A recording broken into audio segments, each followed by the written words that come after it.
When I sat there, it was in that context that I said, I mean, if you come with these claims that the ratepayers claim compensation or damages in terms of a document where they appoint themselves as mediator, I mean, it's just ridiculous. And all of these obviously is going to be canvassed in court as well. Mm-hmm. Absolutely. First of all, I can't read the innuendo or the convictions or whatever you have off your face sitting here. I expect at a meeting it gets spelled out. Clearly that hasn't happened. We're not claiming damages, we're claiming a penalty. But you can't claim a penalty. Okay. Well, then I'm afraid your client should not have signed that agreement if he has this feeling now. But holding to the thing. Chris, sorry, have we got that? Yes, we Right. Chris, Blackman. No, I want to deal. No, sorry, we are going to stop that conversation. I want to pick up. This man has made a very serious accusation. Sorry, you're an officer of the court. He has accused me of blackmail. That is a criminal offence. Are you going to do anything about it? No, it's not your opinion. You're making it. This is a meeting. I'll take it back and I'll thank you. Well, then take it back. Sorry, take it back. I'll take it back. Yeah. So you don't think it's blackmail?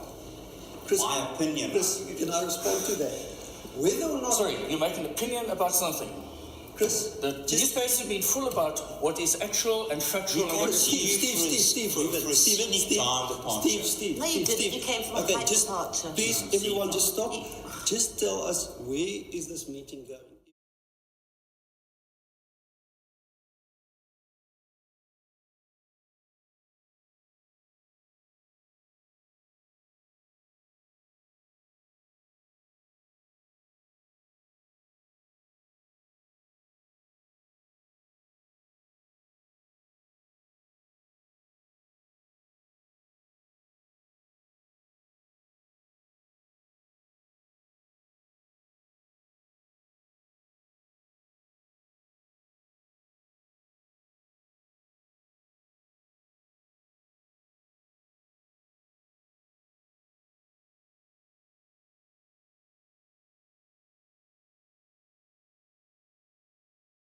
Nobody helped me. My counsellor was amazing, I have to be honest. Margot was amazing. But it seemed to me that also there was nothing, she did everything she could, but nothing happened. So then I got a newspaper, a news reporter. Chrissie, that we as councillors do not have authority to give instructions to officials. No. We are the messenger that we bring it to their attention, and then if the lowest level of authority doesn't respond, then we escalate it. And that we have been doing. I have been doing it and sub-council chair have been doing it. We kept on escalating it right to top to the ED. And that is all that we as councillors can do.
Some of the cases that we've had in Camps Bay, where the officials were clearly in the wrong, where they had allowed departures without the necessary delegations, etc. The objectors would then go to the High Court against the applicants. And for some reason, the city would then join the applicants. And we can't understand, why does the city, in the case where they were already unhelpful, where their negligence or errors had caused this dispute to go as far as the High Court, why does the city then go and become a party to this dispute between the two neighbours? And we can't understand that.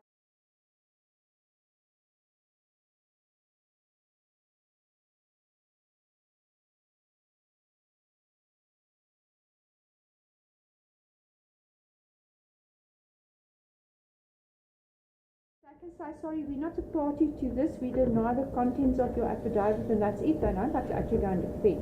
But anyway, at some stage, if you and I could have a chat with the legal advisors so that they can explain to us why do they sometimes get to be a third party to court action where they weren't actually the ones who had been sued. Very easy to mislead both the public and the councillors because we don't have the technical knowledge. If someone says to us, but there's a rider plan, we accept it's a rider plan. Only 2 years later do I, as a councillor, find out by a different official who's now in that position, Peter Kukumur, that there is no such thing as a rider plan. The minute a plan is amended, they have to go back to the neighbours and get new consent. But we didn't know that. We were just told this is a rider plan. Nothing. Never. This case, this application never came to sub-council. There was complaints, so it had to come to sub-council. Yeah. Yes, but they justified the way the officials justified it. Why they did not didn't have to come to sub-council is because of this fraudulent document where the neighbours were initially asked for consent for certain minor departures, which they gave. Okay. Then a different plan is now being submitted with the consent. So they said no, because an item does not have to go to sub-council even if there's departures, if there's no objections from the So the permission from the neighbours were obtained in a fraudulent way. The plans that they submitted that they did not object to were not the same ones that had been built. If you look at the plans that the neighbours had consented to and you look what's on the ground there now, it's totally different. So I think first of all, so you've done that is. So I understand the process. There's a height regulation because of the scenic drive. Yeah. Is he then obliged to submit a plan for what he's going to do, or is he obliged to just get the neighbours' consent? They don't mind the height. It's really a scenic drive. It's not a. Yeah, I think we might have erred in that aspect of it because a scenic drive is you can't build anything above the road. So if you change it, then He lost his existing contravention. you've lost that. It's Every not as house along there gets knocked down. Actually, yeah, has to go you've back lost to it. You've got to go through it, Yeah. and regardless of what you're building, I think the way the official dealt with it, and it was Juliet Leslie that dealt with the application. She looked at it and said, "Look, the changes are from a scenic point of view. It's not going to impact on anybody more negatively than what is there now. It was a minor change from, and I think it was to do with the fact that your plan, as you had it here, had that as the boundary, and in fact the boundary doesn't do that. It does that, and then therefore that building had a change in shape. So it was an adjustment around there. Yes, moved that straightened out, Yeah. but it didn't require from." Although it's got the scenic drive restriction, which is overriding the whole property, it doesn't trigger a zoning contravention because it was still in line with that.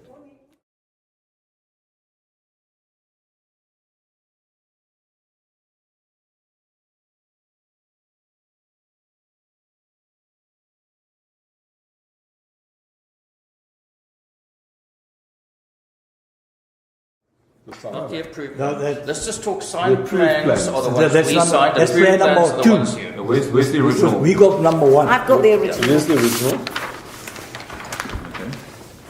Over here. So how does this feature? Yeah, I can't really respond now. Someone did apply their minds to that part of it, not advertising it, but that's a separate issue.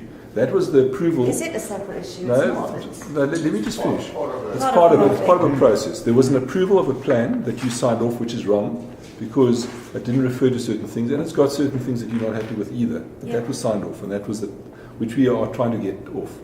We've now gone where the road widening wasn't considered on that plan, and that had been taken into consideration. The person applying their mind said that the change is really that compared to this. But That is all that they applied their mind to, and the impact of that is really internal, and it really wasn't material to. But forgive me, Ozzy. We had That- the meeting with Juliet where we went through this, okay, Yes. and it is minuted, as you know, and you Yes. approved the plans. Okay. She said that the plans were very misleading, and she Okay. didn't realise the impact that it had on my property. But So that let's was- remember that. Okay.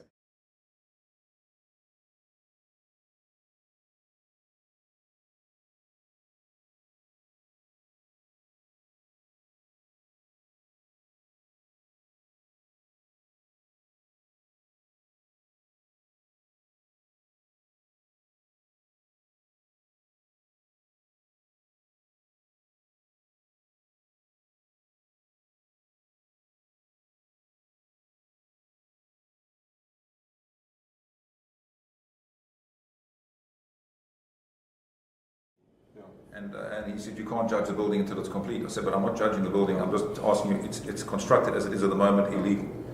And he said, but you can't judge the building, and I just left, I couldn't talk to the guy, you know what I mean? Yeah. But he also said that we were trying to extort money, me particularly.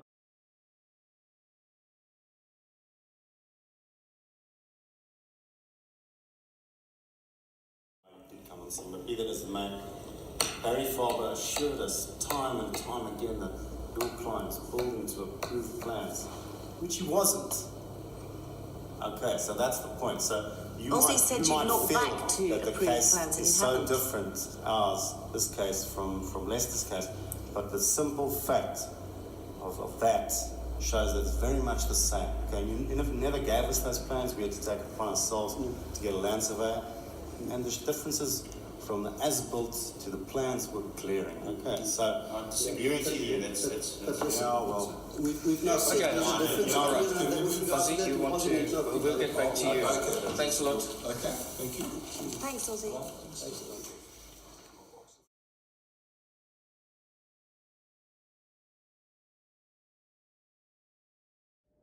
The whole problem was the enforcement. And then the other one is also the approval of the plans. If I understand correctly from both of you, that there was more than one set of plans. I think at least 3 sets that we know of. Yeah. And they still keep designing. They're still designing. There's a lot of loopholes that we had to look at. Yeah. So what they then do is they take the initial consent form and they then attach it to subsequent plans that had not in fact been agreed by the neighbours. And that is a concern because that is a misrepresentation. So, and then the other point is just like this, that we had to look at the whole thing in holistic. I think we can't just look at one thing. I agree with you. So you had to look at the thing holistically, and then you had to see how you can deal with that. Now, according to the court case, that is a judice, but if you can send the papers to... Yeah, it's served. When it's served, it's in the public domain. And then I will, from my side, in consultation with the councillor, we will find or see how we can deal with that.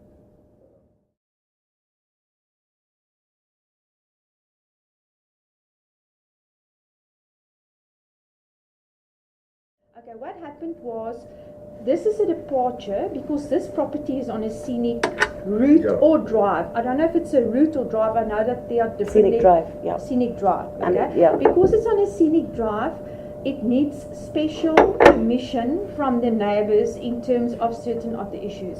So what they did is they did go and ask for consent for the neighbours with one set of plans.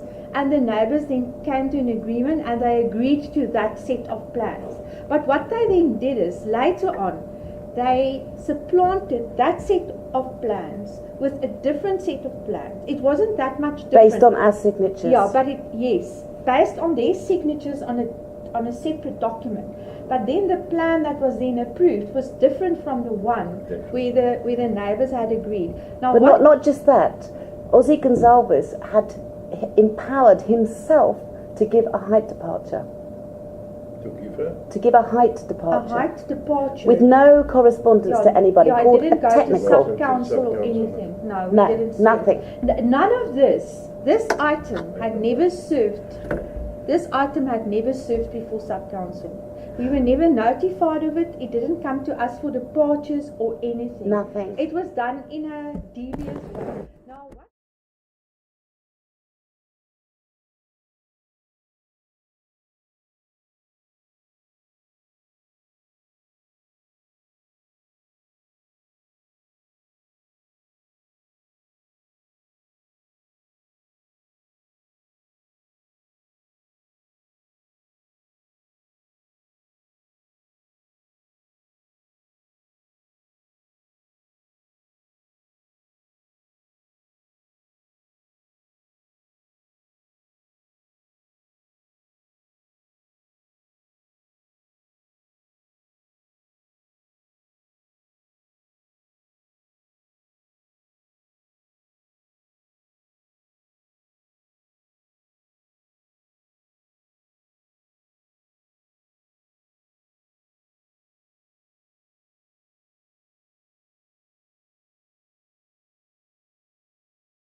He should demolish back to his Yeah, plan that's okay. approved. That's all we're saying. But that's what we're saying as well. Absolutely. Okay, so Okay. we're on But the we same haven't seen that page. happening yet. Yeah.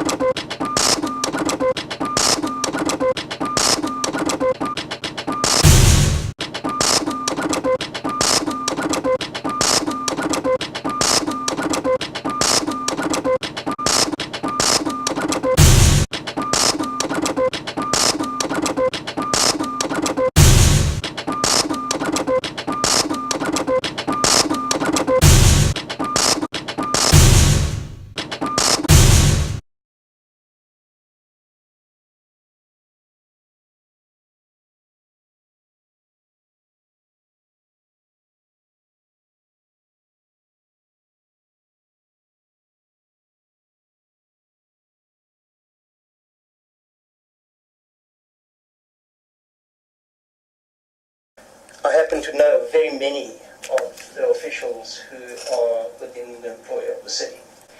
And one of them specifically indicated to me that they were called in by the mayor and specifically informed that she wanted to hear one answer to development applications, which was yes.